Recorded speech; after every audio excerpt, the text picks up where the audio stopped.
Não desistiu ninguém ainda? Não, né? Tá bom.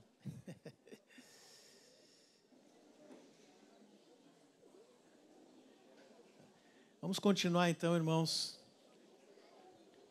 nessa manhã do descobrimento, quem nós somos, quem é o mundo.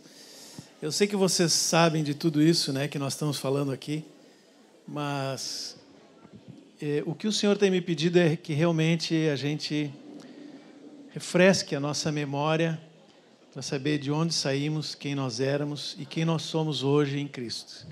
Quem estamos sendo formados, qual é o nosso alvo, ser igual a Cristo, né?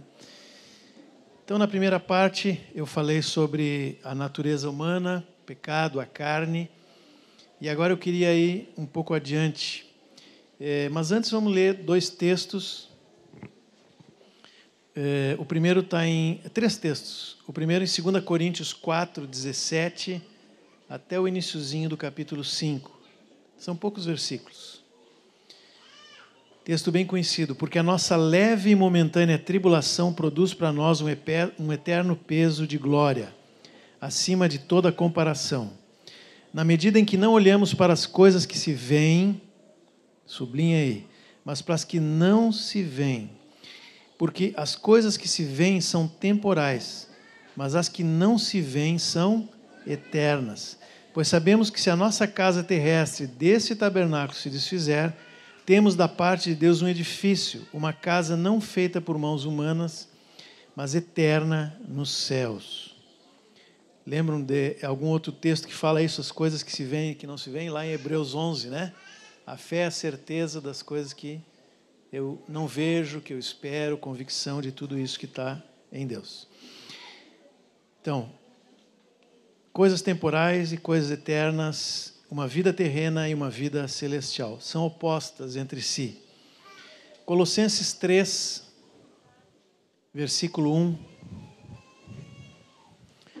diz assim: portanto, se vocês foram ressuscitados juntamente com Cristo, busquem as coisas lá do alto, onde Cristo vive, assentado à direita de Deus. E pensem nas coisas lá do alto, e não nas que são aqui da terra. Porque vocês morreram, e a vida de vocês está oculta juntamente com Cristo em Deus. Quando Cristo, que é a vida de vocês, se manifestar, então vocês também serão manifestados com Ele em glória. Portanto, capítulo 5, façam morrer tudo o que pertence à natureza terrena. Até aqui.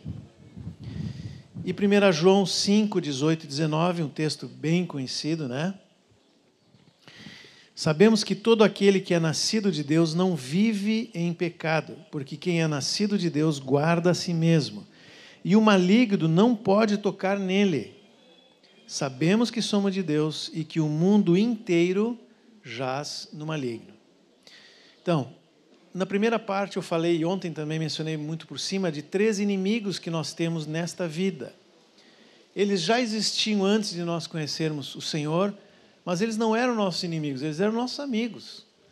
Quem está longe de Cristo é amigo do pecado, é amigo do mundo e se relaciona muito tranquilamente com Satanás, ainda que não saiba.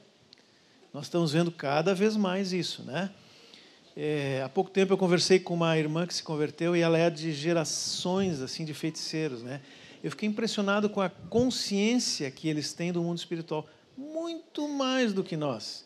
Só que, claro, ela chegou num ponto em que a vida dela estava sendo destruída e ela achou em Cristo a salvação. Glória a Deus.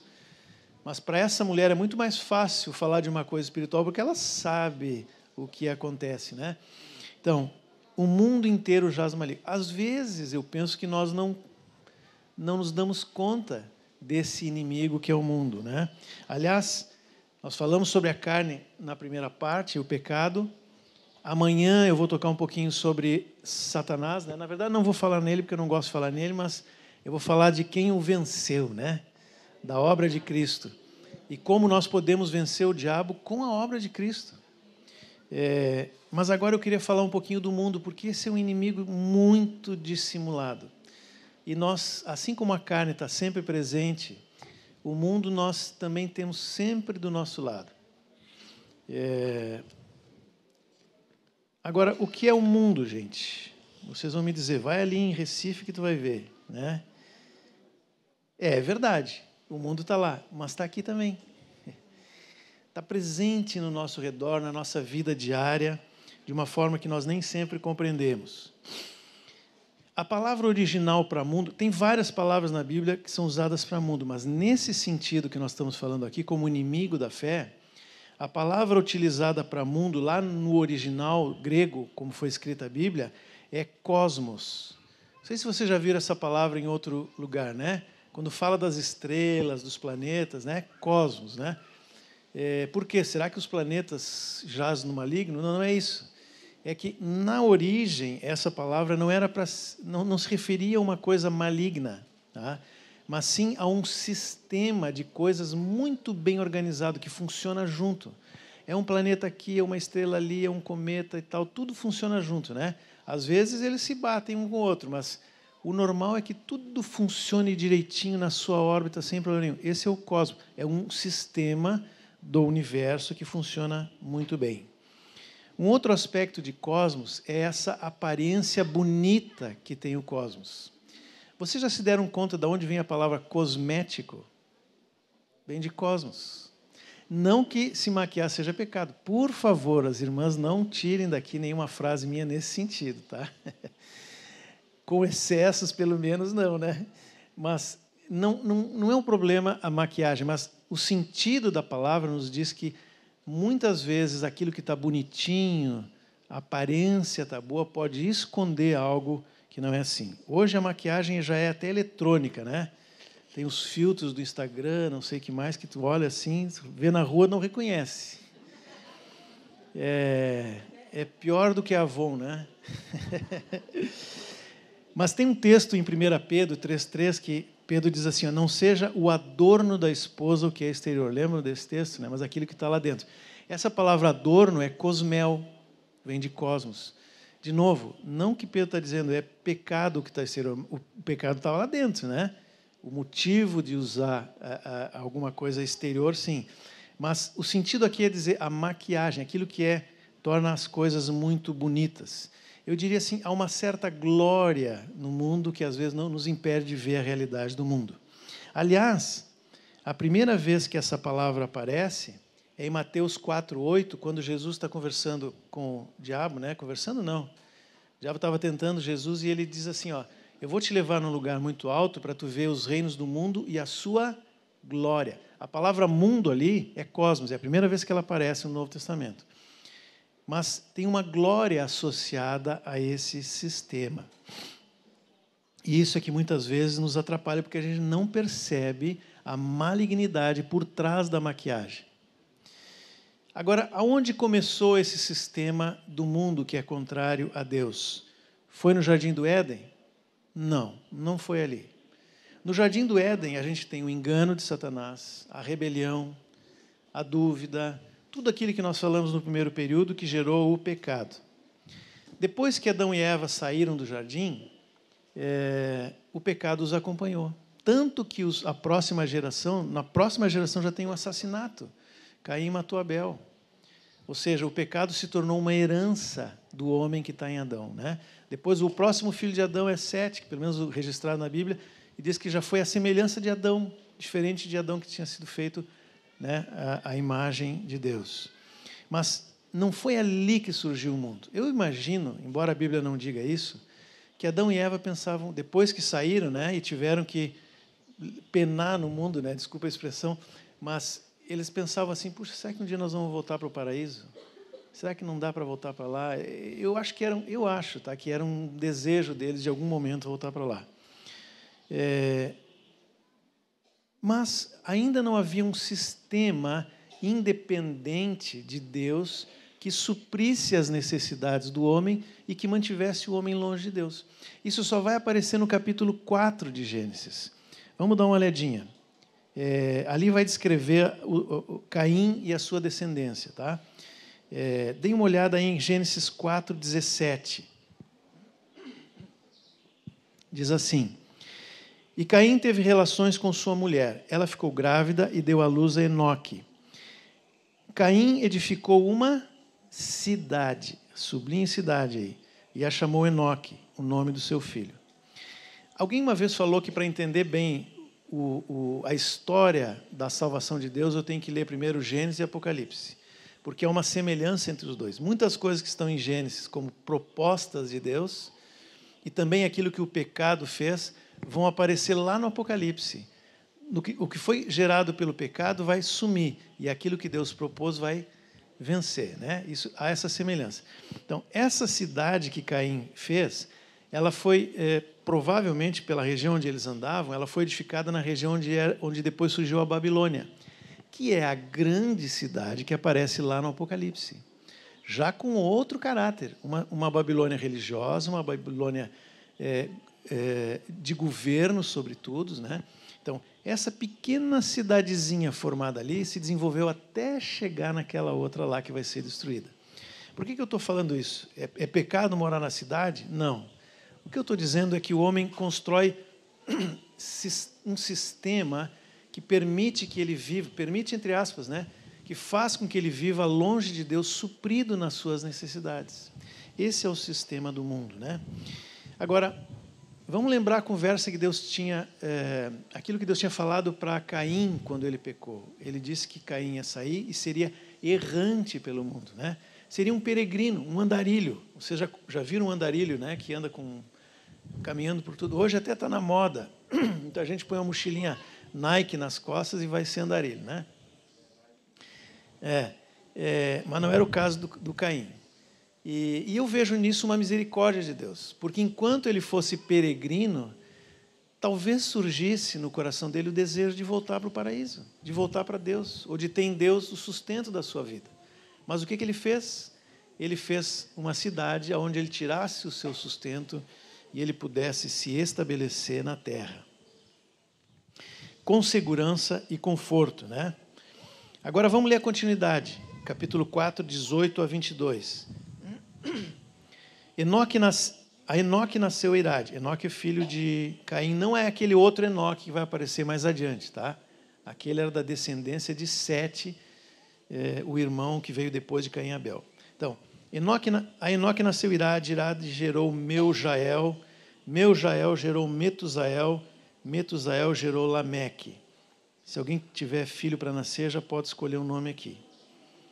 Lameque tomou para si 2 esposas. Olha aí, olha onde começou a bigamia. O nome de uma era Ada, o nome da outra era Zilá. A Ada deu à luz Jabal, que foi pai dos que habitam em tendas e possuem gado. Sublinha essa parte aí.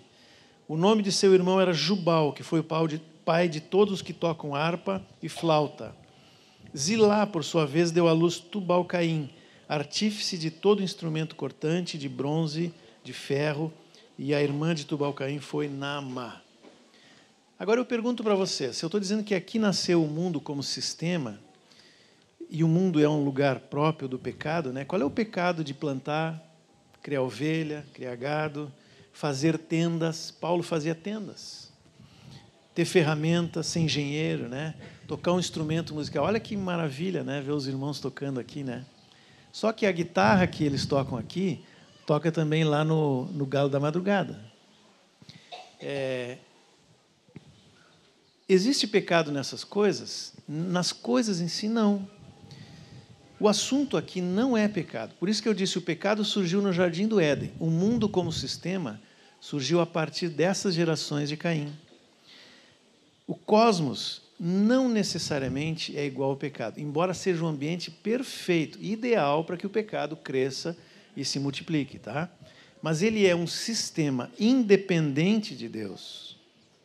O cosmos é um sistema independente de Deus e que cria condições para que o homem se perpetue aqui nesse mundo. E tem uma fonte de recursos diferente de Deus. Estão entendendo? Isso é que é o mundo. O mundo é um sistema independente de Deus. É claro, como eu disse, que visto dessa forma, o mundo é o ambiente ideal para o pecado. Se está independente de Deus, a fonte é outra, eu vou cair no pecado, né? Mas, às vezes, não existe pecado à primeira vista, no primeiro momento. E eu preciso ter clareza e consciência de que o mundo é, por natureza, oposto a Deus, mesmo nas coisas que parecem boas. O Rogério sempre diz isso lá, né? A árvore do conhecimento, ela é do bem e do mal. Ela produz coisas boas no primeiro momento, mas sem Deus. É um ambiente onde não cabe Deus, muito menos uma família de muitos filhos semelhantes a Jesus para a glória de Deus Pai, que é o que Deus está fazendo para conseguir o seu propósito, não é? O ambiente próprio para isso era o paraíso. Esse foi o sistema que Deus criou. Aliás, são dois sistemas completamente opostos, o paraíso e o mundo. Criados de forma diferente, com finalidades diferentes. O ambiente próprio para o homem, segundo a vontade de Deus, era o paraíso. Foi o que ele criou para Adão e Eva. E ali se desenvolveria aquela família. O pecado tirou o homem desse lugar, mas, como eu disse, eu imagino que Adão e Eva talvez quisessem voltar para lá, né? E todo homem que ama a Deus sabe que ele é apenas peregrino nessa terra, mas um dia ele deseja estar nesse lugar onde Jesus está. Não vou dizer o que é o paraíso, né? Vamos pensar como conceito de um sistema que Deus criou. Lembra o que Jesus disse para o ladrão na cruz? Ainda hoje tu vais estar comigo no paraíso.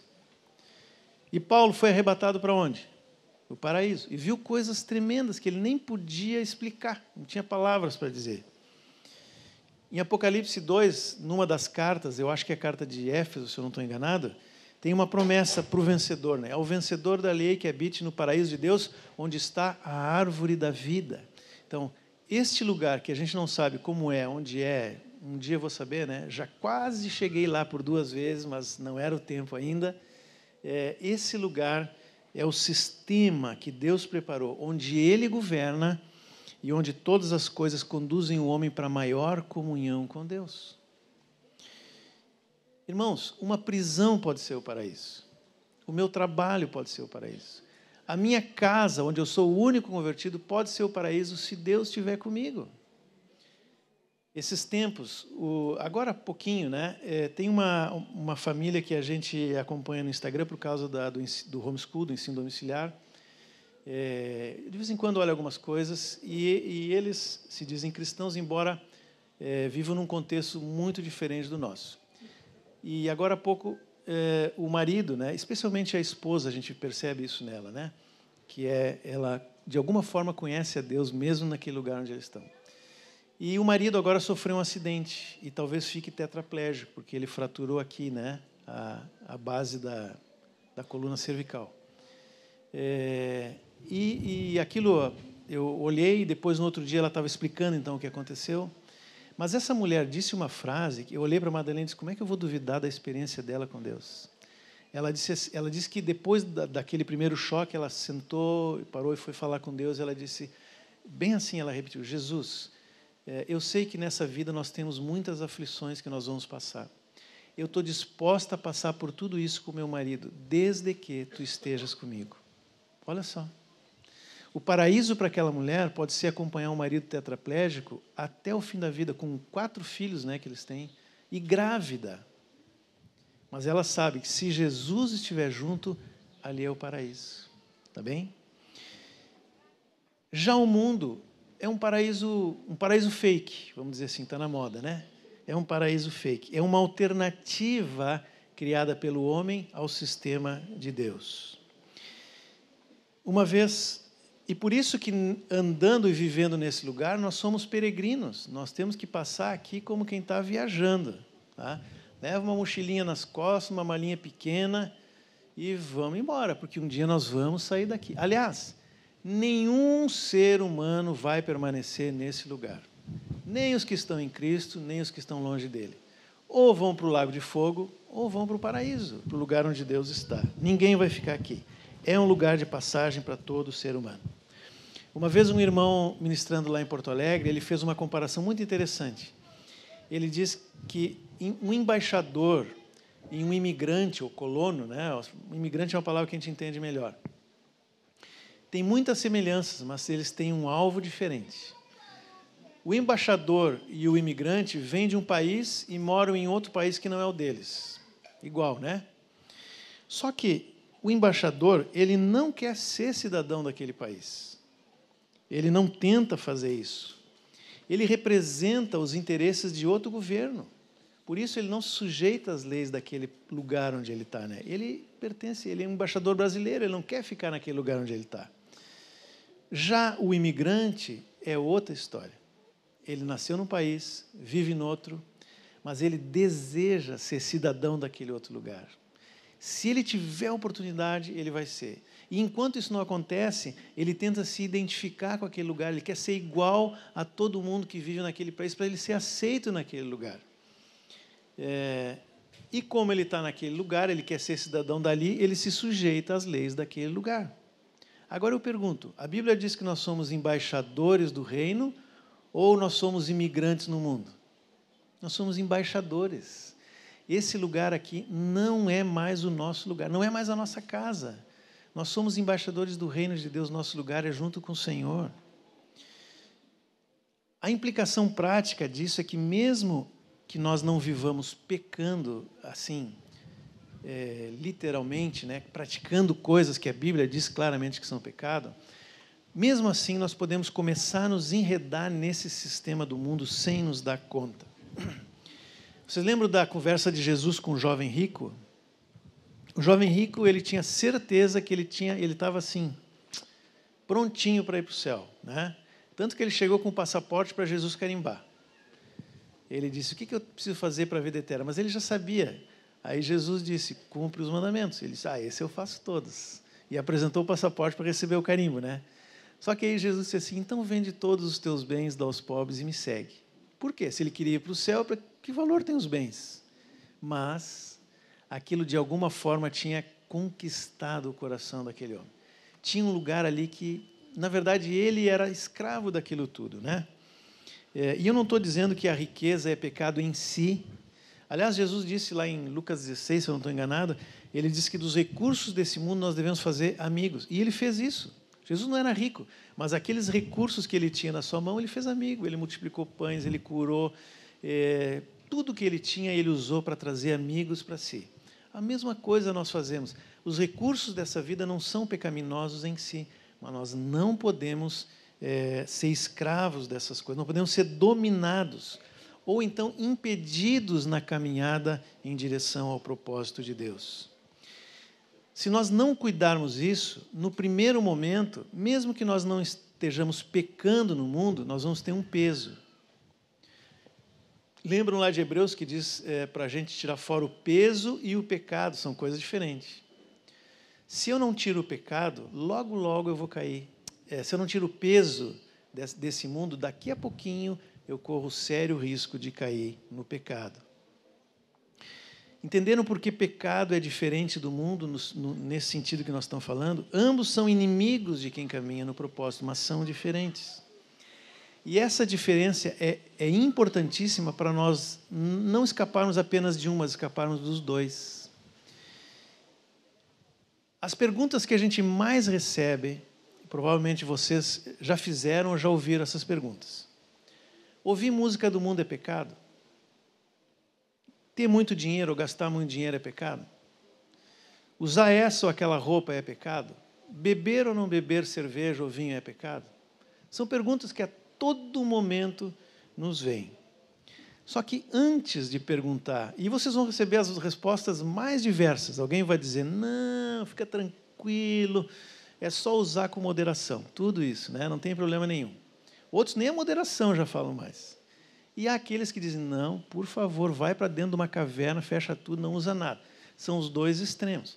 Agora, eu preciso, antes de qualquer coisa, perguntar o seguinte, o que me move a usar essas coisas do mundo? O que está no meu coração? Porque é isso que o Espírito Santo faz. Ele nos leva a discernir o nosso próprio coração e aquilo que está sendo oferecido a nós. Irmãos, assim, nós precisamos aprender a ser dirigidos pelo Espírito Santo porque nós andamos numa terra estrangeira, num lugar onde nós não somos benquistos. Nós somos como os espias israelenses em Jericó. Nós precisamos andar assim, né? Alguns anos atrás, acho que talvez uns 15 anos atrás, começou uma regulamentação assim, exagerada até dessas chácaras de recuperação de viciado, que deve ter aqui também, né? Lá em Porto Alegre tem um monte, aqui deve ter também. E muitas usam esse método do desafio jovem. Então, é desafio jovem daqui, de lá, de cá. É um método, né? E uma dessas lugares lá pediu ajuda para a gente porque eles precisavam se adequar à legislação. Então, tinha que ter um médico, um psicólogo, um advogado, não sei o que. Era tudo para não... feito para fechar, né? Mas, como os irmãos se voluntariaram para impedir que isso acontecesse. Aí, uma das irmãs que era assistente social perguntou, tu poderia ajudar eles a ver documentação legal e tal? Eu disse, claro, sem problema. Só que mas tem uma condição. Eu quero ficar lá uma semana como interno. Eu quero entrar lá na primeira fase, nem precisa falar para ninguém. Quero fazer todo o trajeto, né? Para conhecer, eu precisava conhecer, eu queria conhecer aquelas pessoas. Foi uma experiência fantástica. Quando tu vê as situações, a história, como é que a pessoa caiu, como é que ela se levantou, como é que ela encontrou Deus, assim, gera misericórdia no coração. Façam isso. Não precisa ser exatamente isso, mas a misericórdia quer dizer miséria e cardio, né? Coração com o miserável. É isso que Deus tem. Ele tem o seu coração voltado para aquele que está na miséria. E é isso que Deus gera em nós. Mas, enfim, eu fui lá, fiquei aquela semana, ouvi muitas histórias, me compadeci daqueles jovens, né? Mas tinha um homem lá que era diferente. Ele era um homem de minha idade, era mais velho que eu. Tinha um perfil assim um pouco diferente dos outros. Aí ele já estava na segunda fase, eu acho até que ele já era monitor ali. Ele ia ficar um pouquinho mais, tinha completado, ia ficar um tempo mais. Aí eu fui conversar com ele, disse, me conta a tua história, como é que tu veio parar aqui? Aí ele disse, eu era sócio de uma empresa de publicidade, de marketing, de propaganda de Porto Alegre, uma empresa conhecida até. E eu disse, mas e por que tu usava cocaína, o que era? Não, sempre fui muito tímido, ele disse. E agora imagina uma pessoa tímida, introvertida, fechada, sendo diretor de uma empresa de publicidade. Nos eventos que tem, né? Ele disse, a solução para mim foi começar a beber. Eu bebia e ficava mais leve, mais solto, né? E aquilo no início me ajudava, mas daqui a pouco ele já não era só para participar, ele estava escravo da bebida. Aí, quando bateu no fígado, né, o assunto, que ele viu o perigo que ele estava correndo, ele resolveu... Alguém falou do desafio jovem, ele foi, se converteu, mudou a vida dele. E aí eu fiz a pergunta que todos eles temem lá dentro. O que vai ser depois que tu sair daqui? Tu vai voltar para a tua empresa. Tu vai voltar para as mesmas festas. Será que tu vai conseguir beber socialmente? Aí ele me deu uma resposta que matou, né? Porque ele disse assim, olha, nem pensei nisso. Porque a bebida faz parte do mundo ao qual eu não pertenço mais. Aquele homem ele não estava tratando como pecado, ou não pecado, ou isso, ou aquilo. Ele disse, eu não pertenço mais àquela realidade. Deus me tirou de lá. Eu não acompanhei a vida daquele homem, eu espero que isso realmente tenha acontecido, né? Mas ele tinha compreendido o que é o mundo. E ele disse, eu não vou voltar para esse contexto. A nossa relação com o mundo, irmãos, ela não é matemática, nem legalista, né? A gente fica dizendo, isso pode, isso não pode, isso pode, não pode. Não, eu preciso de discernimento para viver no mundo. E discernimento é a ação do Espírito sobre o meu espírito, sobre a minha mente, que me faz andar sem me contaminar com o mundo, né? Porque agora eu estou em outro lugar, eu estou em Cristo, outro lugar, enquanto que o mundo jaz no maligno, são ambientes diferentes. Não é a atividade que determina quem eu sou ou o que eu faço, mas é onde eu estou. Eu estou em Cristo ou eu estou no mundo. Quem está no mundo, vocês devem ter muitos amigos e parentes que não se converteram ainda, né? Mas estamos orando, né? Para que isso aconteça. Esses parentes, esses amigos, esses vizinhos, eles estudam, eles trabalham, compram, vendem, se relacionam com pessoas, tudo segundo os padrões do mundo, desse cosmos, desse sistema, para atender os seus desejos e paixões. Não é assim? Quem está no reino de Deus faz as mesmas coisas, estuda, trabalha, compra, vende, se relaciona com pessoas.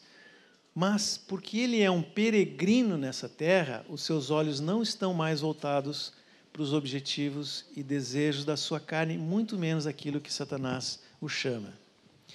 E em algum momento, nós que vivemos assim, estamos em Cristo, vivemos em Cristo, mas ainda andamos no mundo, em algum momento nós vamos ser confrontados com essa realidade. Não tem, se não foi ainda, vai ser um dia. E cada vez mais isso está aumentando, né? No passo que as coisas estão hoje, esse dia de um confronto pesado, ele cada vez está mais próximo. Eu lembro de uma vez que eu tinha um colega lá do jurídico, que ele era cristão, mas ele era de um outro grupo que a gente meio que disse, essa turma aí é religioso e tal, né? Assim. Aí eu lembro que eu comecei a notar isso. Às vezes tu está ali numa rodinha, na hora do cafezinho ou no almoço, e aí alguém conta uma piada e vai puxando. A piada vai ficando cada vez mais, né, pesada. O que esse homem fazia? Ele saía discretamente daquilo ali. Aí eu comecei a observar que eu, que me achava melhor do que ele, não tinha coragem. Eu também não gostava. Ficava constrangido, mas eu não tinha coragem de sair dali. Então, aquele homem que eu julgava um religioso, ele, de alguma forma, ele tinha consciência de que ele não pertencia mais àquela realidade. Vocês lembram do Daniel e dos amigos dele lá na Babilônia, né? Eles saíram jovens ainda da sua terra, foram tirados de Israel, jovens, foram levados para a Babilônia, se destacaram lá, acabaram ocupando posições até, eu acho que políticas, né, dentro do contexto ali, de autoridade, pelo menos, mas em algum momento eles foram confrontados com esse sistema. Os três amigos ali, o Sadraque, Mesaque e Abednego, foram confrontados pela estátua, né, de ouro. Olha só que situação, né? O Nabucodonosor tinha tido um sonho, viu uma estátua com a cabeça de ouro, peito de prata e tal. Daniel interpretou, aí o que ele fez? Ao invés de se render a Deus, ele disse, não, vou construir uma estátua de ouro, para mim. E mandou todo mundo se dobrar a estátua.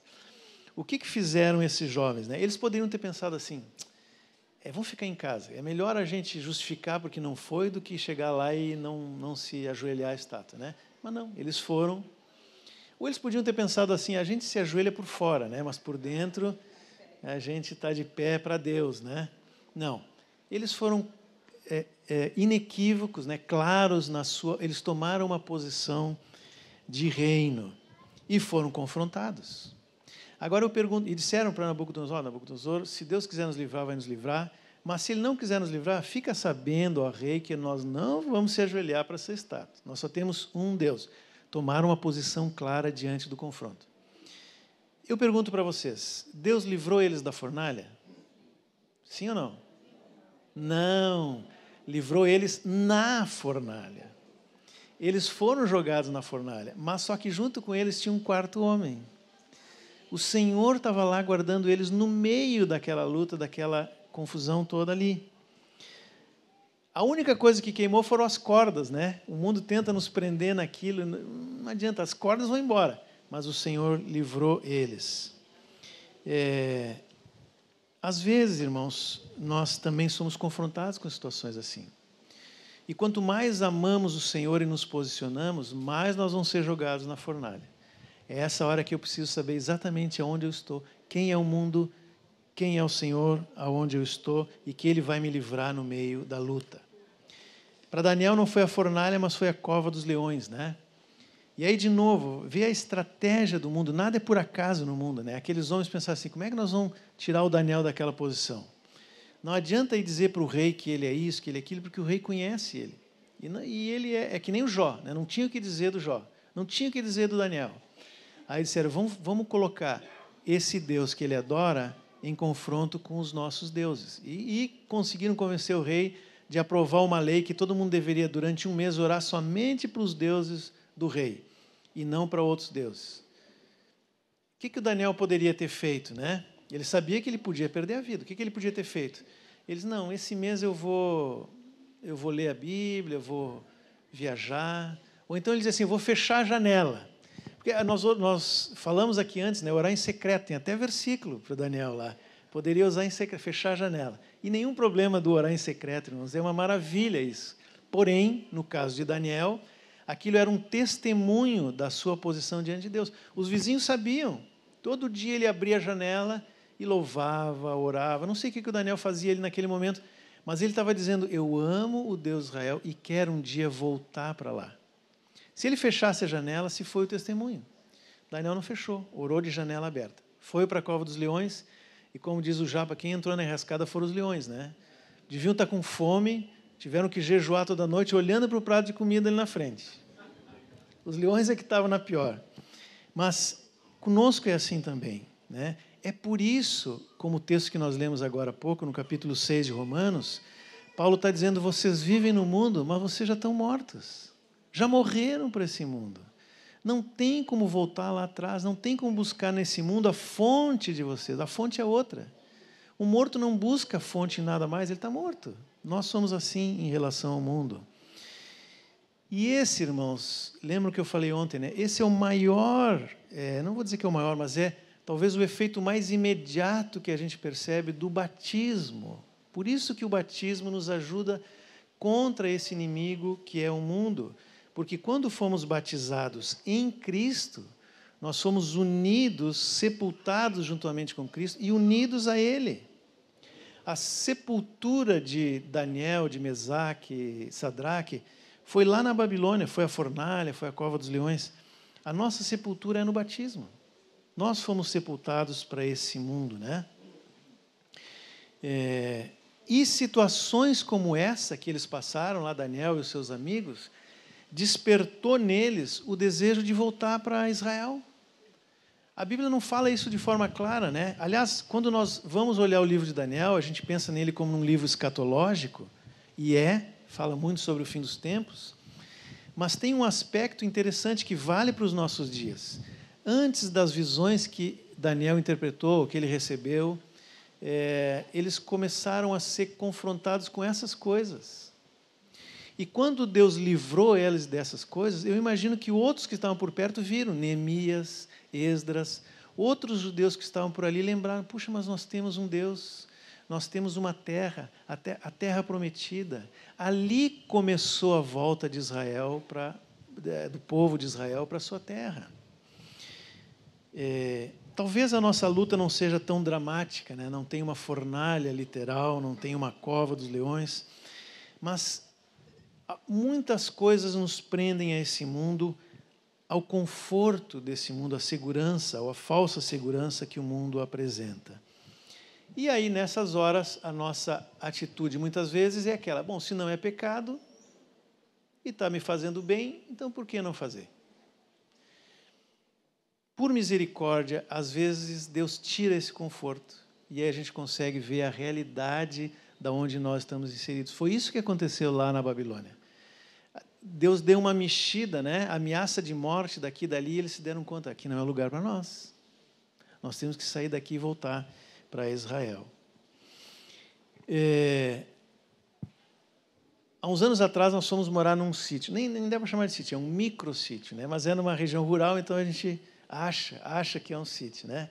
É num condomínio assim, de terrenões, né? Fora de Porto Alegre. Me lembra muito aqui, por isso que eu gosto desse lugar. Aí, quando eu fui morar lá, eu separei uma área para fazer uma horta e plantar algumas coisas. E uma das coisas que eu queria plantar era mandioca, macaxeira, né? Aqui, vocês chamam de macaxeira. Aí, preparei a terra, como era em declive, assim, foram, acho que, uns 4 ou 5 caminhões de terra vermelha, assim, aquela terra boa para plantar, meio argilosa. E preparei os canteiros todos, consegui as ramas de macaxeira, acho que vocês plantam assim também, né? Se alguém já plantou, sabe como é. E fui colocando na terra. Em seguidinha nasceu, cresceu, foi indo, ficou como uma árvore enorme. Todo mundo se olhava e dizia, puxa, mas como cresceu e rápido isso, né? E eu pensava assim, bom, se cresceu para cima, cresceu para baixo, deve estar. Tem muita macaxeira aqui para tirar. E de fato, porém, quem que tira aquilo do chão, né? Com terra vermelha, argilosa, não tinha jeito de tirar aquilo. Eu precisei cavar profunda a vala, literalmente, para poder tirar. Tirei tudo, mas eu disse, no ano que vem eu não vou fazer assim. Aí eu lembrei que a macaxeira é criada num solo arenoso. Ela vem daqui, né? Vai no agreste ali, o pessoal planta quase que areia. Eu disse, então tá bom. Então, no ano seguinte, eu mandei trazer um caminhão de areia, misturei com aquela terra e deu tudo certo. Sabe, irmãos, que essa ilustração mostra algo que Deus muitas vezes faz na nossa vida. Ele precisa botar areia. Ele precisa nos levar para uma terra seca, para um deserto. Porque senão a gente não enxerga aonde nós estamos. Teve um período da nossa vida, e hoje tocou uma música aqui que eu não consegui ficar sem me emocionar. Um período que nós vivíamos nesse deserto. Os momentos anteriores, Eu trabalhava, falei para vocês, trabalhava no jurídico do Banco do Brasil, tinha o meu escritório fora dali, fazia mestrado, dava aula na faculdade. Não sobrava tempo nenhum para a família, na verdade era só eu e a Madalena naquele momento, não tinha filhos ainda. Não sobrava tempo nenhum para a família, né, para nós, muito menos para a igreja. Era 24 horas do dia envolvido com aquilo ali. Algum pecado? Nenhum. Trabalhar é pecado? Estudar? Não, nada daquilo é pecado. Mas eu estava tão envolvido com aquilo, meus alvos estavam tão colocados naquilo, que eu era como aquela macaxeira na terra vermelha, né? Não tinha como sair dali. Aí Deus colocou areia. Em algum momento, que eu não lembro qual foi, a gente começou a sentir um deserto assim. Parece que o céu era de chumbo, não tinha como orar para o Senhor. Nós realmente passamos por um deserto, Eu lembro que a gente estava, até aquele momento, tinha uma proposta de fazer um doutorado na Europa. A Madalena grávida indo aprender francês comigo, porque ia para lá. Olha, que loucura, né?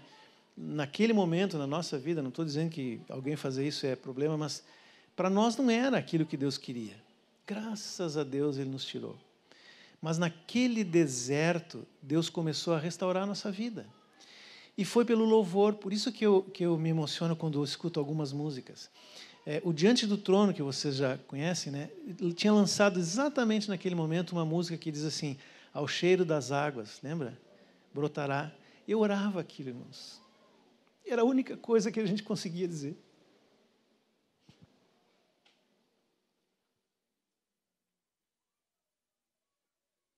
Aquele deserto secou nossas raízes nesse mundo. Eu comecei a tirar uma coisa, tirar outra, simplificar a minha vida. Fiquei só no básico, abri mão de muitas coisas, mas não abri mão da vida com o Senhor. É assim que Deus quer nos encontrar no arrebatamento. Eu sempre penso, eu faço essa imagem no arrebatamento. Será que quando o Senhor vier, Ele vai conseguir me tirar do solo? Eu vou estar tão apegado a essa terra que Ele não vai conseguir me puxar. Lembram da mulher de Ló? Jesus disse, né? Ela tinha suas raízes em Sodoma de tal forma que ela não suportou sair daquele lugar, ela queria voltar para lá. E acabou morrendo ali, ficou lá. A terra é um lugar de passagem para o homem, não é a nossa casa definitiva. Era isso que Deus queria que Caim compreendesse como peregrino. Mas ele quis se estabelecer, né?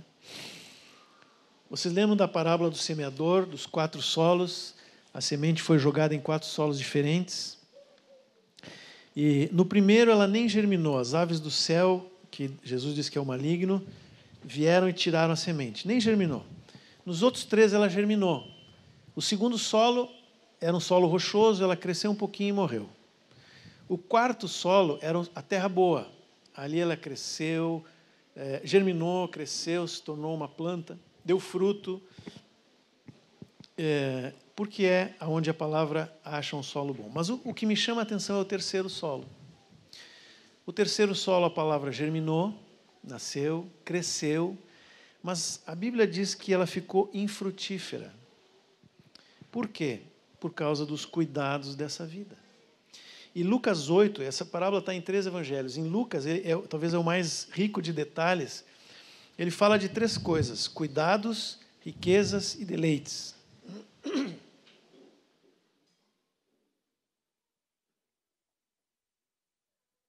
Eu fui olhar no original essas 3 palavras. A palavra cuidados é a mesma lá de Mateus 6, que fala: não andeis ansiosos. Cuidado é ansiedade, pelo menos no texto de Lucas. Tá? A ansiedade dessa vida. Riquezas, o sentido é abundância. Não necessariamente riqueza de dinheiro, mas abundância de alguma coisa. Sabe quando a gente tem muito de algo, que a gente fica assim, embriagado, né? Deslumbrado? Eu estava contando para eles outro dia que o período que eu trabalhei em Brasília, quando eu cheguei lá, tinha um colega que era lá do Rio Grande do Sul, que me recebeu, e ele era o próprio deslumbrado, né? Ele abriu assim a cortina e disse assim: olha aqui o poder. Me mostrou a Praça dos 3 Poderes, da onde a gente trabalhava, dá para enxergar, né? O Planalto, o Congresso. Aqui nós vivemos olhando para o poder. E eu disse: esse cara está doido, né? Mas, enfim. Aí ele me disse uma coisa que me impulsionou a esperar a primeira oportunidade de voltar para Porto Alegre. Ele disse assim: vou te dar uma dica. Aqui a gente vem para subir ou para ser escada. Eu estou fora, não quero nenhum dos dois, eu quero voltar para a minha terra, né? Mas aquele é o típico deslumbrado. Às vezes nós estamos assim, embriagados, deslumbrados com alguma coisa nova, né? Alcancei isso e tal. Então, essa abundância que vem de Deus muitas vezes, por causa da sua misericórdia, do seu amor, pode não nos ajudar, se nós não olharmos da forma correta, né? Ao passo que outro que sabe que veio de Deus e para que serve, ele vive com aquilo tranquilamente. Ele não é escravo daquilo. E a terceira palavra é deleites. E deleite significa desejo pelo prazer. Mas um desejo assim que nunca é saciado, sabe? Tem isso, vai atrás de outra coisa, vai atrás de outra coisa. Nunca é saciado, fica sempre atrás de alguma coisa. Ter segurança, saúde, bem-estar, uma vida financeira estável, isso não é pecado, não há problema em si mesmo. Mas essas coisas podem envolver a nossa atenção, a nossa mente, a nossa alma, de tal forma que a vida espiritual não cresce e não dá fruto, não gera frutos, nem fruto do Espírito, nem frutos de vida, nada. E como não cresce, tende a se manter carnal, né? Fica naquela coisa assim que é descrita lá em Coríntios. Pode piorar? Pode. Em Lucas 13, Jesus traz uma outra parábola de uma figueira que não frutificou por 3 anos. Lembram dessa parábola? Aí vem o agricultor e dá mais 1 ano para a figueira, para ela frutificar. Se daqui 1 ano não frutificar, ele vem e corta. Cuidado, às vezes a nossa vida pode estar incorrendo nesse risco. O Espírito Santo, irmãos, trabalha hoje em dia nas nossas vidas para secar as raízes que nós temos nessa terra. Vou repetir, nós somos estrangeiros e peregrinos. Por isso que a influência do cosmos, do mundo, como um sistema oposto a Deus, é nossa inimiga, sim. Trabalha contra o propósito de Deus na nossa vida. Mas como esse mundo trabalha? Ele chega assim e diz, aqui você tem, saia da igreja e venha para cá. Às vezes acontece isso, né? Mas se alguém chegar e disser isso para nós, a gente não vai. Não vai no retiro e vamos para o galo da madrugada. Eu estou fora.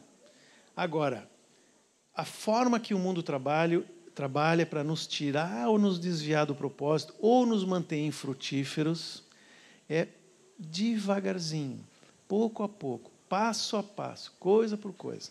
Pode levar décadas, gerações, mas Satanás vai atrás desse alvo.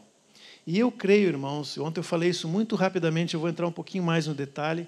Vocês não estão com fome, né? Tá bom. Não, mas não vai muito longe, prometo. Mas eu quero entrar um pouquinho mais no detalhe, porque eu acho importante a gente exemplificar coisas do mundo que foram sendo incluídas por Satanás na nossa rotina e foram mudando a maneira como a gente enxerga as coisas. A Bíblia diz uma coisa, a humanidade aprendeu isso por milênios, agora nos últimos 100 anos parece que tudo mudou, e rápido, e cada vez mais rápido, de forma que eu não sei se o meu filho mais velho tem a mesma cabeça do meu filho mais novo, de tão rápido que as mudanças estão ocorrendo. Eu creio, que os últimos 100 anos, 110, 120 anos, foram decisivos para essa mudança. Uma mudança lenta, gradual, mas que produziu o que nós temos hoje no mundo. O que eu vou falar aqui é, em primeiro lugar, no mundo. O problema é a influência disso em nós. Mas o que eu estou dizendo aqui é no mundo. Tá? Lá no início do século XX, uma ideia que até então era uma utopia, assim, era literalmente uma conversa de bar, né? Se tornou realidade, que foi o comunismo, o início da União Soviética, lá na Rússia, né? O marxismo, que usava as ideias de Marx. E aqueles homens tinham uma ideia básica, nós vamos botar em confronto o rico e o pobre, eles se degradeiam aqui, a economia cai toda a cultura ocidental e cristã, e nós implantamos o comunismo. Essa era a ideia deles. E eles tentaram fazer isso. Mas havia uma outra turma que dizia assim, não é assim, é o contrário. Nós temos que fazer o conflito nas questões culturais, na família, nos valores, na educação. Vamos colocar em conflito o homossexual e o heterossexual, o pai e o filho, a mulher e o homem. Quando essas coisas estiverem num tal grau de conflito, elas vão detonar a sociedade como um todo, inclusive a economia. E aí nós entramos com o comunismo. Agora eu pergunto para vocês, o que nós vemos hoje? Não é o produto desse trabalho de décadas? Isso se chama, se vocês já ouviram essa palavra, marxismo cultural. É a inversão da ordem original lá do marxismo. Mas, irmãos, isso não é por acaso, é intencional. E por trás dessas mentes que pensam isso, e até escrevem, né, isso, tem uma outra mente, que é Satanás. E eu não estou aqui falando de política, tá? Por favor, não digam que eu estou aqui apoiando a direita e falando mal da esquerda. Não é isso, porque para mim faz parte do confronto. Né? Por isso que não dá para a gente confiar na política ou em homens. É tudo é o mesmo sistema. São peças de um quebra-cabeça que vão se encaixando. Paralelo a isso, nós tivemos a humanidade, né, passou por um trauma muito grande em duas grandes guerras, ou uma grande guerra dividida em dois momentos, que é como alguns historiadores dizem, né?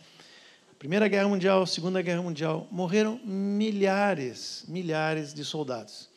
E há uns anos atrás a gente foi na Alemanha e eu numa cidadezinha bem pequenininha. Aí me chamou a atenção que tinha uma igreja católica, um cemitério do lado, e eu fui olhar as placas e tinha o nome das pessoas que morriam cada ano, de granito, assim, né? Então tinha lá 1800 e tanto, 1900 e tanto. E assim, uma placa dava para uns 10 anos, porque era uma cidade pequenininha. Quando chega na época da guerra, eram 10 placas para um ano. A quantidade de gente que morreu ali por causa daquelas guerras, né? Qual foi a consequência imediata disso? Até então, uma família era organizada na forma de um clã, né? Era várias gerações juntas. O homem trabalhava, a mulher cuidava dos filhos. Essa era a configuração da família até aquele momento. Com a morte dos homens, muitas mulheres precisaram, por necessidade, trabalhar, o que é compreensível. Só que, logo depois, veio outra peça do quebra-cabeça, o feminismo, e disse para as mulheres, esse não é só uma necessidade, é um ideal a ser seguido. De forma que todo o restante, tudo que é contrário a isso é rejeitado. Eu estou falando do mundo, tá? E, por favor, eu não vim aqui para dizer o que é certo e errado, eu estou só falando aquilo que a gente vê na história. Tá? O feminismo jogou um pensamento de busca de um ideal que não era o ideal anterior. Ser esposa e mãe passou a ser visto como um plano B.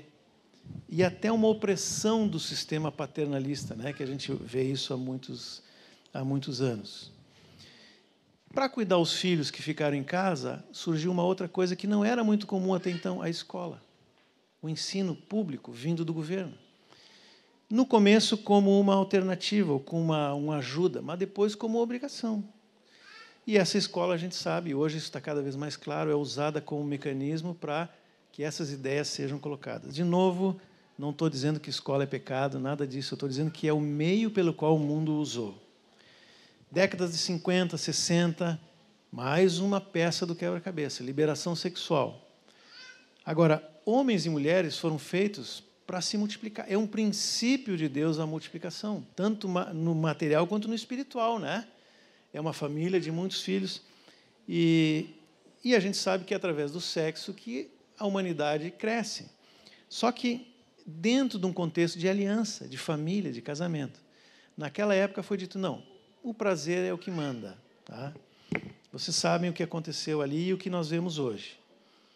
Só que a consequência do sexo é o quê? É criança, né? Normalmente. Aí surgiu uma outra peça do quebra-cabeça, que é o controle da natalidade, o aborto e tudo mais. E filho começou a ser visto como um problema. E a cereja do bolo foi o divórcio, para dar nova chance quando tudo der errado. E a gente sabe que, vivendo dessa forma, a possibilidade é muito grande. Agora, todas essas coisas não chegaram de repente, não foi assim de um dia para o outro. Foi uma pecinha, depois outra pecinha. Por isso que é um sistema muito bem organizado e maquiado que nós nem sempre nos damos conta. Mas vocês vão dizer, mas muitas dessas coisas não são pecado. E não são. Não são pecados, mas algumas delas podem nos atrapalhar na caminhada rumo ao propósito de Deus. No mundo, se nós formos olhar no mundo hoje, o que era regra há 100 anos é exceção hoje, e vice-versa. Mudou completamente. Agora, enquanto isso está no mundo, não me surpreende, porque a Bíblia diz que o mundo jaz no maligno. O problema é quando a influência dessas coisas começa a controlar a nossa mente.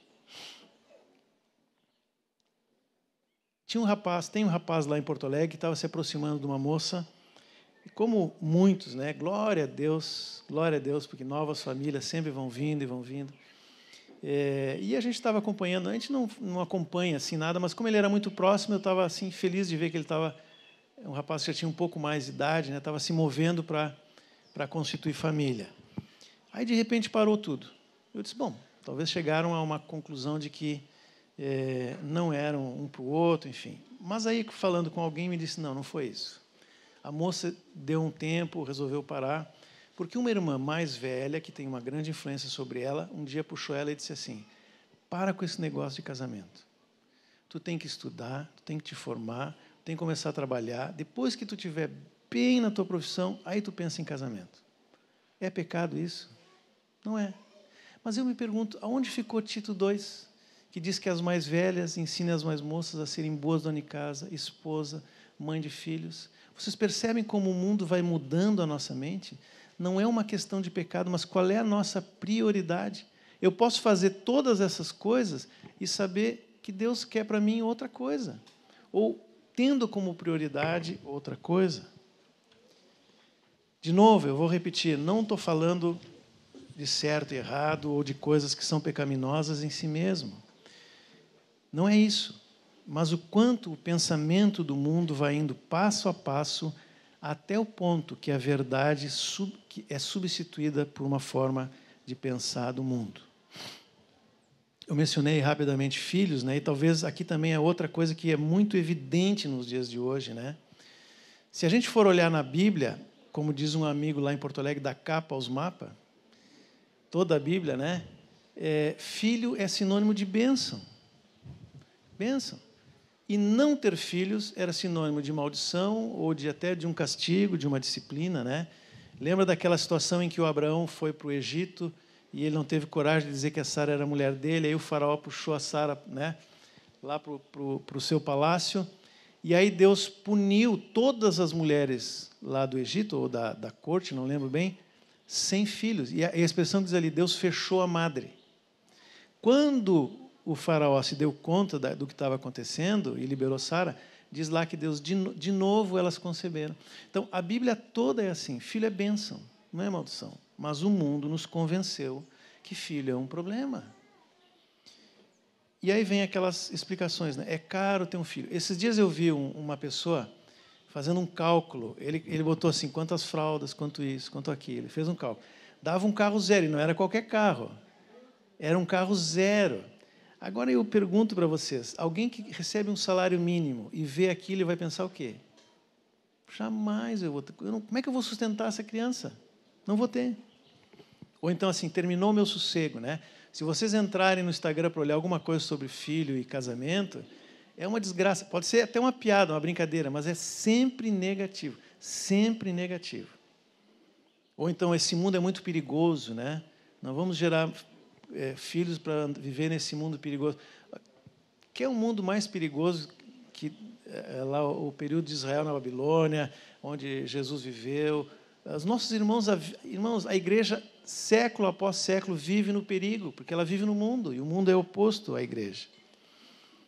De novo, ver isso no mundo é compreensível. O problema é quando esse tipo de pensamento controla a nossa mente, ou pelo menos a gente não controla, mas se deixa levar por essas coisas. Tem um salmo, Salmo 127, que ele é muito conhecido, nós vamos ler, vocês vão lembrar. Mas a gente lê ele em partes separadas. O Salmo 127 começa assim, ó, se o Senhor não edificar a casa, em vão trabalham os que edificam. Se o Senhor não guardar a cidade, em vão vigia a sentinela. Inútil vos será levantar de madrugada, repousar à tarde, comer o pão que penosamente granjeastes. Aos seus amados ele os dá enquanto dorme. Essa parte a gente conhece bem. Agora, qual é a outra parte do Salmo que a gente não liga, que está junto com essa? Herança do Senhor são os filhos, o fruto do ventre, seu galardão. Como flechas na mão do guerreiro, assim os filhos da mocidade.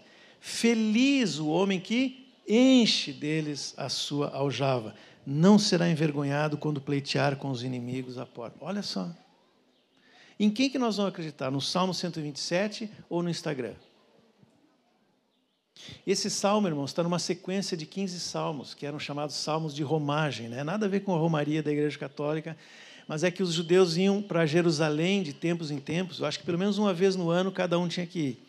Mas haviam várias festas que iam. Vocês lembram que na Páscoa estava cheio de judeu, no Pentecoste tinha muita gente, né? E a tradição diz que esses 15 salmos, do 120 ao 134, iam sendo cantados em sequência, enquanto eles iam chegando em direção a Jerusalém. Então, cada coisa naqueles 15 salmos era para ser lembrada. Era algo importante que eles poderiam ter esquecido, ou talvez alguém que morasse lá em outro lugar, né? Não vivia mais em Jerusalém, em Israel, poderia ter esquecido. Então, à medida que eles iam se aproximando da terra prometida, da terra santa, eles iam relembrando aquelas coisas que Deus tinha falado desde o início lá. E essa era uma delas. O Salmo 128 continua nesse mesmo assunto. Bem-aventurado aquele que teme ao Senhor e anda nos seus caminhos. Do trabalho das tuas mãos comerás. Feliz será e tudo te irá bem. Tua esposa no interior da tua casa será como a videira frutífera. Teus filhos como rebentos da oliveira à roda da tua mesa. Eis como será abençoado o homem que teme ao Senhor. O Senhor te abençoe desde Sião para que vejas a prosperidade de Jerusalém durante os dias da tua vida. Veja os filhos de teus filhos, paz sobre Israel. Olha só, que bênção, que bênção. Como que diante dessa palavra nós vamos olhar filho como um problema ou algo a ser evitado, né? Seja por medo, seja por conforto. Eu falei de família, mas não é só, né? O mundo entra em outras coisas. Algum tempo atrás, o Telmo, vocês conhecem o Telmo, é um dos irmãos mais idosos lá. Às vezes eu me surpreendo como o Telmo ele lê e se atualiza em coisas, né? E esses dias ele está falando sobre a tecnologia de hoje, como atrapalha a gente, redes sociais, tudo mais. Mas ele começou com um texto interessante, um texto que está lá em Daniel 12, que é um daqueles textos proféticos, né, e escatológicos do fim dos tempos, que diz assim que no fim o saber ou ciência se multiplicaria. A ciência é outro exemplo de algo que faz parte dessa engrenagem, tá? Hoje a ciência tomou um lugar de quase divindade. Não é possível questionar aquilo que a ciência diz, entre aspas, né? Algum tempo atrás eu li um texto de um irmão que dizia que a ciência era a religião dos últimos dias, e eu acho que ele tinha razão. Eu conversei agora há pouco com um irmão que e eu não tenho nada contra a ciência, contra quem é cientista, nada, tá, irmãos? Tem muitos irmãos que são uma bênção e que sempre dizem a mesma coisa: quanto mais a gente conhece o que Deus criou, mais a gente ama o Senhor. Então o problema não está lá, o problema é um pensamento do mundo que gera alguma coisa em nós. Mas eu estou falando com esse irmão, ele como a gente diz, um cabeção, né? Ele é professor de inteligência artificial na USP, para vocês terem uma ideia. Já trabalhou, foi diretor da IBM, um monte de coisa lá. E eu sentei com ele e disse: vem cá, vamos tirar umas dúvidas aqui. Me diz tal e tal e tal assunto, isso é teoria ou é verdade? Aí ele diz: isso aí tinha, há 20 anos atrás já havia tecnologia para isso. Há 30 anos atrás. Eu fui me assustando cada vez mais, né? Só que ele disse uma frase no final que me chamou a atenção. Tudo isso está relacionado a controle. A necessidade de que, no fim, exista um controle sobre todas as coisas. E o conhecimento vai ser uma das ferramentas de Satanás para exercer controle sobre nós. É óbvio que existe muita ciência séria e gente que, sinceramente, busca o conhecimento para ajudar as pessoas e ajuda nesse trabalho. Mas junto...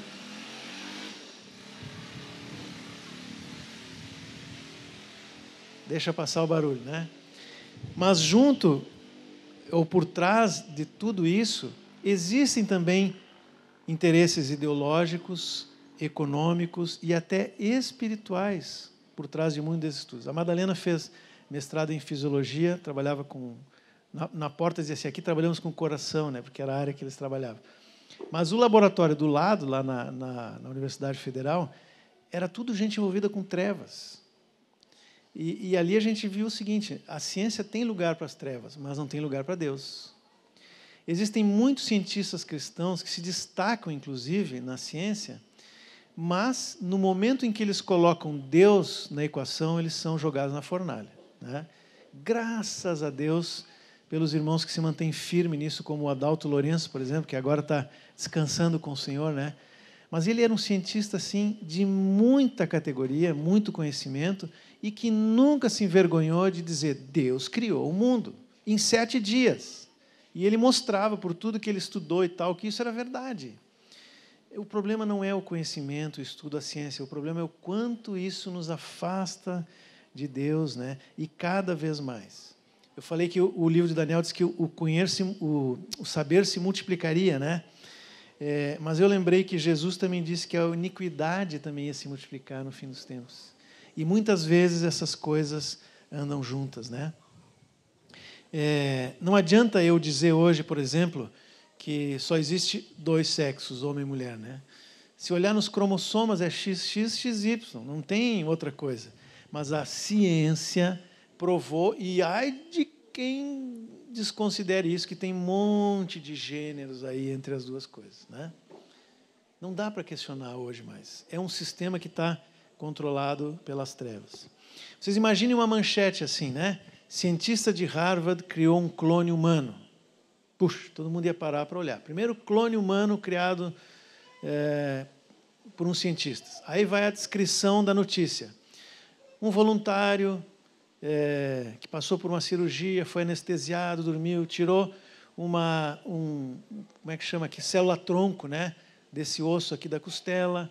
E o trabalho foi tão desenvolvido que, ao invés de criar um outro homem igual a ele, criou uma mulher. Todo mundo ia dizer: que maravilha, como a ciência progrediu e tal, né? Agora, mas não é isso que está lá em Gênesis? Claro que Deus não fez dessa forma, mas é exatamente isso que Deus fez. Pegou um homem, botou para dormir, tirou a costela e fez uma mulher. Qual é a diferença entre... Por que uma notícia é aceita e a outra não é? Qual é a diferença entre as duas? Quem fez? Do cientista, tudo bem. Mas se é Deus que fez, é mito, não é fato. Então, hoje as pessoas no mundo acreditam em qualquer coisa que vier com o selo da ciência. Um dia vai vir alguém que se diz Cristo e vai fazer milagres e todo mundo vai aceitar, sem problema nenhum. E eu creio que tem muito a ver com esse progresso do conhecimento. Outra coisa, entretenimento. Quase tudo que há no cinema, na televisão, nas redes sociais, tem as suas raízes nesse mundo nesse sistema que é contrário a Deus, né? Infelizmente, lá na minha cidade, virou um centro de satanismo. Não sei como é que isso aconteceu, mas virou. Eu moro em Viamão, não moro em Porto Alegre, é do lado ali. Tem um lugar lá que são 18 hectares, sei lá, 4, 5 vezes isso aqui. É uma Disney do satanismo, literalmente. Tem um Beelzebu na entrada, tem um lago com os orixás, que nem tem ali em Salvador, no Itororó, né? Tem uma área Kids, que é para Cosme e Damião. Tem um cemitério, que é para jogar os nomes dos inimigos dentro do túmulo. Olha, uma coisa horrorosa. E eles falam isso claramente. Tem o lodo lá, que é para o Exu do lodo. Enfim, tudo que vocês possam imaginar de trevas está naquele lugar. Mas como é que chegou nesse ponto, né? Mas eu mencionei a Disney do satanismo, né? A Disney é outra que começou há muito tempo nesse trabalho aí e a gente não se deu conta. Nós tivemos uma experiência muito clara com a nossa filha mais velha, ela era pequenininha, e de um dia para o outro ela começou a ter medo de um monte de coisa. Não dormia de noite, acordava chorando, tinha medo das coisas. E a gente morava perto de um shopping, às vezes ia lá para comprar, tinha um supermercado junto, e aí tinha que subir a escada rolante do estacionamento, e ela não tinha... De um dia para o outro ela começou a ter medo da escada rolante, não queria subir, a gente tinha que pegar ela no colo, uns medos inexplicáveis. E a minha mãe, que era uma mulher sábia, né, dizia assim: tu já viu falar sobre as coisas que a Disney tem escondida nos desenhos? Eu disse: mãe, isso é bobagem, desenho para criança. Só que aquela coisa continuou, e um dia eu estava olhando um desenho junto com ela, e veio um personagem que eu não lembro qual é, e chama o gatinho dele. Ele diz assim: vem cá, Lúcifer. Aí eu levei um susto. Eu não estava prestando atenção, eu ouvi a frase e levei um susto. Eu disse: puxa, mas o que mais tem nisso? Aí eu fui olhar aquilo que a minha mãe dizia, né? O material que ela tinha me mandado lá. E fiquei impressionado. E tiramos tudo. Nós dissemos: olha, isso não vai... Se é ou não é pecado, se tem ou não tem, isso não acrescenta nada na vida dela. Vamos tirar. Jogamos fora os vídeos, até os bonequinhos que tinha lá, bichinho de pelúcia, tudo. Jogamos tudo fora. No dia seguinte, nós fomos de novo no shopping lá para comprar alguma coisa, e ela correu na frente e subiu na escada rolante. E aí nós... O que aconteceu? E sumiram os medos, irmãos, sumiram. Eu não sei o que havia naqueles filmes, o que aquilo gerou na mente das crianças. Mas alguns anos depois, nós tivemos no nosso grupo um casal que passou um tempo em Porto Alegre, depois foram para outro lugar, e ela trabalhava na área de marketing eu não lembro se era Vivo, Claro, acho que era Claro. Microsoft, isso aí, na Microsoft. E ela contou que tinha feito, foi fazer nos Estados Unidos um curso sobre marketing direcionado a grupos especiais. Tá? Aí tem grupo LGBT, grupo isso, grupo aquilo, e tinha uma cadeira que era marketing voltado para crianças, e era ministrada por um especialista da Disney.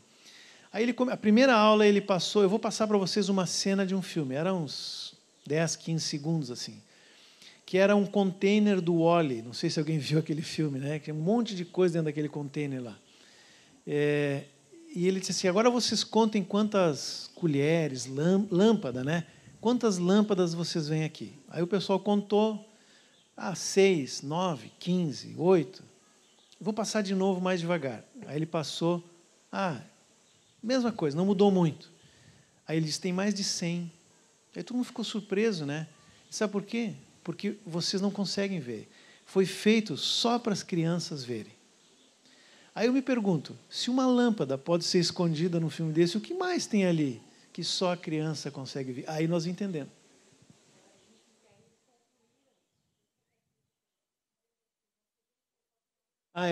A conclusão dele é o seguinte: nós podemos colocar o que nós quisermos e os pais não vão ver.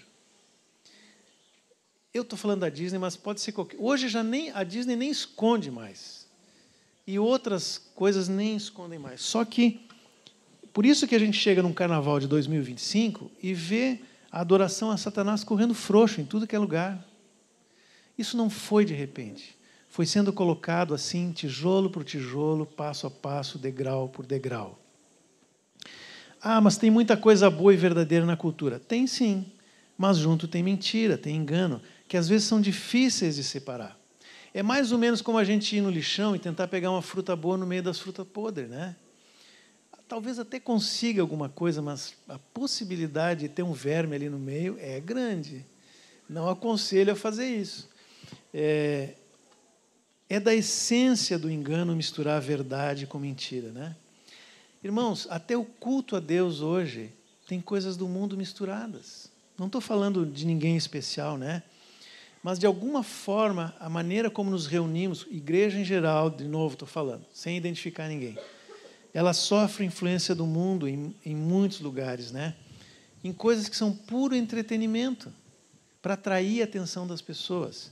Aí, uma vez eu conversando com um irmão sobre isso, né? Falando das coisas sedutoras do mundo, e ele dizendo: mas o objetivo é levar as pessoas... Eu acho que eu contei isso, né? Para Cristo. Aí ele mesmo parou e disse: mas é para Cristo, né? Então tem muitas coisas que são táticas sedutoras do mundo incorporadas na vida da igreja. Eu não desprezo nem duvido da sinceridade de muitos irmãos que fazem isso, né? De uma forma diferente da que nós fazemos. A questão não é o que se vê no exterior, é o quanto que o interior foi conquistado por essas coisas do mundo. Eu estou usando esses exemplos, essas situações, não para trazer peso ou culpa para ninguém, tá? Pode ser que alguém se encaixe em alguma situação dessa, então, por favor, não receba isso como acusação, peso ou culpa. Não é isso. Não foi para isso que Deus me mandou aqui, mas para alertar que eu preciso estar atento a tudo o que vem do mundo, muito atento. Deus quer nos dar discernimento espiritual para identificar o que realmente é alimento para a minha vida, ou é uma comida estragada. Por quê? Como nós lemos no início, porque o mundo inteiro jaz no maligno. Como eu me livro dessa influência, já que nós vivemos num contexto de mundo, né? Aí eu volto àquilo que eu disse antes. O batismo marca o fim da ligação que nós temos do mundo como fonte. Aí vocês vão dizer, bom, mas nós somos batizados, então não precisamos ter receio. Eu não entendi agora. Por que está falando de uma coisa que já nós estamos livres dela? Mas o que é o batismo, gente? O que é o batismo? Vocês lembram da última ceia, quando Jesus está comendo com os discípulos? E aí alguém pergunta assim, mas quem é o traidor? Aí ele diz assim, é aquele a quem eu der o pão molhado. Lembra? Aquela palavra molhado é bapto, da onde vem batizar em água. É bapto. Mas existe uma outra palavra na Bíblia, que está lá em Marcos 16, quando Jesus disse, ide por todo mundo, pregai o evangelho, quem crer e for batizado. A palavra ali é outra palavra, é baptizo. Vem da mesma raiz, mas é um pouquinho diferente e tem um significado diferente. Um dia eu estava tentando entender isso e fui olhar no dicionário bíblico do Strong's lá, o que significava no original. E é interessante o exemplo que ele dá lá, que nos ajuda a entender. Ele coloca uma receita de picles, que foi achada lá, que remonta antes de Cristo, em grego. E a pessoa que escreveu aquela receita diz assim, prepara o vegetal, lava bem e bapto na água quente. Tira e baptizo no vinagre para ficar ali. Olha só a diferença. Quando Jesus fala em serem batizados, ele está dizendo, eu tiro do mundo, coloco em Cristo e fica ali. É por isso que o batismo não é só um evento, é um evento importantíssimo. A gente marca na Bíblia a data do batismo, né? É um marco. Às vezes Deus usa até isso, às vezes a pessoa está pensando em desistir, abre a Bíblia e diz, eu me batizei em tal data. Não, não vou desistir, vou voltar lá de novo. É um marco importantíssimo. Assim como Abraão fazia, lembra os altares que eram marcos, que ele passava de novo e lembrava, esses momentos são importantes. Batismo no Espírito Santo, eu fui batizado com 14 anos, fiquei 2 horas atirado no chão, eu e outros jovens assim chorando, falando em línguas, muita coisa aconteceu ali, mas se eu não continuar a viver no Espírito, aquilo foi só um evento. Eu não vou deixar que o Espírito me guie na direção de Cristo e faça tudo o que Ele tem que fazer através de mim. Da mesma forma, o batismo nas águas foi um evento importante, mas eu fui incluído em Cristo para não sair dali. Eu vivo em Cristo, não mais do mundo. A passagem do povo de Israel pelo Mar Vermelho, lembram? É outra figura do batismo. Eles viviam num contexto de escravidão no Egito, que é uma figura do mundo. Saíram de lá, por graça, por misericórdia, pelo sangue do Cordeiro colocado na porta, né? Olha a porta de novo ali. Mas como é que eles iam se livrar do Egito que estava indo atrás deles? É o mundo indo atrás. Deus providenciou o Mar Vermelho. Abriu o mar, passaram pelo mar e o Egito morreu no Mar Vermelho. Assim também é o batismo conosco. O problema do povo de Israel é que eles saíram do Egito, mas o Egito não saiu deles, isso está dito lá. E por isso foram rejeitados. E esse, no fundo, é muitas vezes a nossa dificuldade também. A gente fica olhando para o mundo e diz, os pepinos, a cebola. Olha, não tem coisa melhor para olhar do que a cebola, né? A cebola, eu não gosto de cebola, né? Tanta coisa para olhar no Egito. Mas, na verdade, o coração deles estava voltado para o mundo, para o Egito, né? O que fazer para não cair no mesmo erro daquele povo? E já estou terminando, tá? Em primeiro lugar, não amar o mundo. Básico, essencial, fundamental. Mas se empenhar numa busca pela comunhão com Deus, ser cheio do Espírito, né? É o que João diz na primeira carta, mesmo que ele fala que o mundo jaz no maligno, depois ele vai dizer assim no capítulo 2, 15.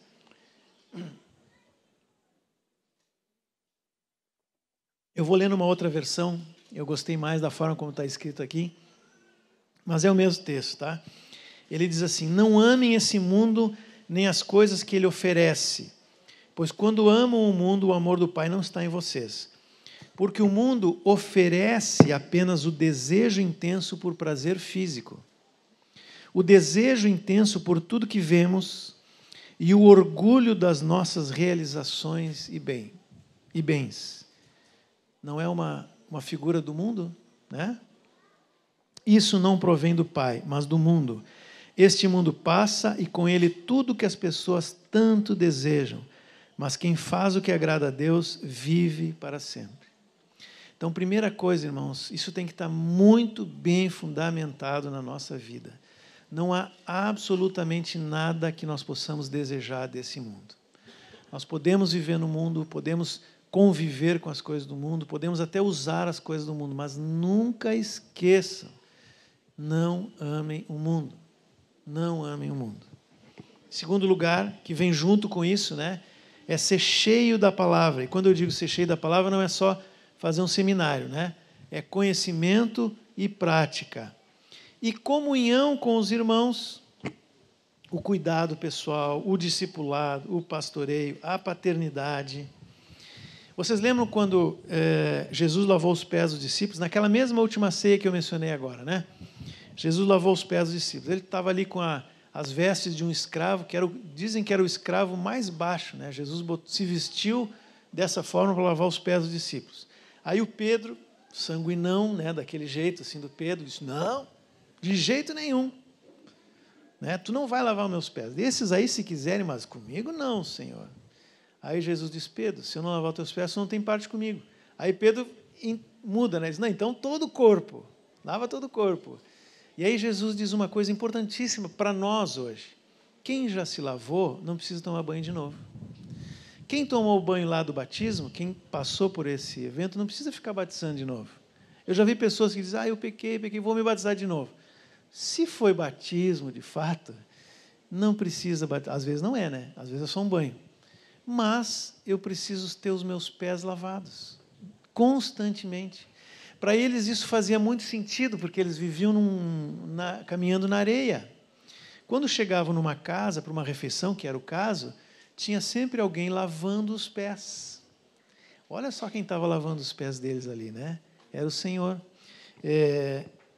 Então, assim também devemos andar nós. Nós andamos na areia do mundo e nos sujamos, às vezes, com pensamentos, com influências do mundo, às vezes até com pecados mesmo.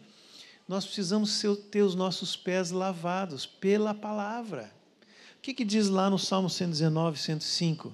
Lâmpada para os meus pés é a tua palavra, e luz para os meus caminhos. É a palavra que traz verdade para nós, né? Se nós percebermos que alguma poeira do mundo, vamos lavá-la pela palavra, porque nós já saímos de lá, não somos mais do mundo, não pertencemos mais àquele ambiente, mesmo vivendo e convivendo com ele todos os dias. Aí entra também, por isso que eu falei a comunhão dos irmãos, as mutualidades, uns aos outros. O discipulado é essencial. Quem discipula não está acima de ninguém. Ele é um servo, ele põe as vestes de escravo e vai lavar os meus pés. Mas tem que ser honrado também, a palavra diz, né? Porque eu reconheço um irmão que me ajuda, é como um pai na minha vida. E pais e filhos, muito mais. Aqueles que têm filhos e filhos pequenos devem lavar os pés dos seus filhos no sentido de... eu vou dar um exemplo para vocês entenderem, né? Lá em Porto Alegre a gente tem irmãos que fazem homeschool e outros que têm na escola. E para mim, nenhuma coisa é pecado, nem a outra. Mas eu digo uma coisa, para os pais que têm um filho na escola, ele tem trabalho dobrado. A gente pensa que é o contrário, né? Porque ele primeiro tem que limpar o que a criança ouviu durante aquele dia e depois incluir o evangelho. Ele tem trabalho em dobro. Mas tudo bem, se fizer isso não tem problema nenhum. Assim tem que ser com os nossos filhos, não é só na escola. Às vezes é o vizinho do lado, nossos netos foram sempre criados assim, né? Eu admiro as minhas filhas porque da forma como, e os genros, né, como estão criando os filhos. Mas agora eles têm um amiguinho novo, vizinho, e é impressionante a influência de que aquele um menininho influencia os outros 4. Então, há um trabalho dos pais na mente dos filhos para ser limpado. Amigos, pastores, enfim, O corpo edifica o corpo, né? Vamos lembrar disso. Ninguém que vive sozinho vai ter seus pés lavados adequadamente. Irmão, por favor, lave-se diariamente da sujeira desse mundo, né? Abandone as coisas que só agradam os seus prazeres, sendo pecado ou não. Antes de pensar se é pecado ou não, diz: isso me agrada de tal forma que me afasta do Senhor, opte pelo Senhor. Pode ser um peso na caminhada, desembaraçando do peso, deixa para trás para correr essa carreira sem impedimentos. Redes sociais, gente, quer peso maior do que as redes sociais hoje em dia? De novo, estou falando por mim, é uma luta diária. Como a gente tem muita comunicação, né, no meio da igreja, pelo WhatsApp, eu estou me disciplinando a deixar, eu tirei o som de tudo que é grupo, né? Só deixei 2 ou 3 que realmente são, que eu tenho que olhar rápido, né? Porque é impressionante. A todo momento aquele negócio chama e chama e chama. Não, como disse hoje, acho que foi o Paulinho que falou, né? Não tem lugar, não tem espaço para o lugar secreto mais. Né? A gente vai para orar e começa as mensagens. Plim, plim, plim. Ou o vizinho que bate na porta. Todas essas coisas não são pecado em si mesmo, mas nós temos que lembrar, existe um mundo oposto a Deus que quer nos tirar das coisas de Deus.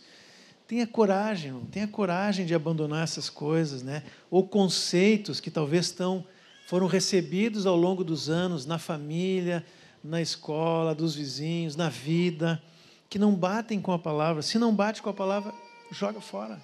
Lembrai-vos da mulher de Ló, é o que Jesus diz, quanto ao fim dos tempos. Amém?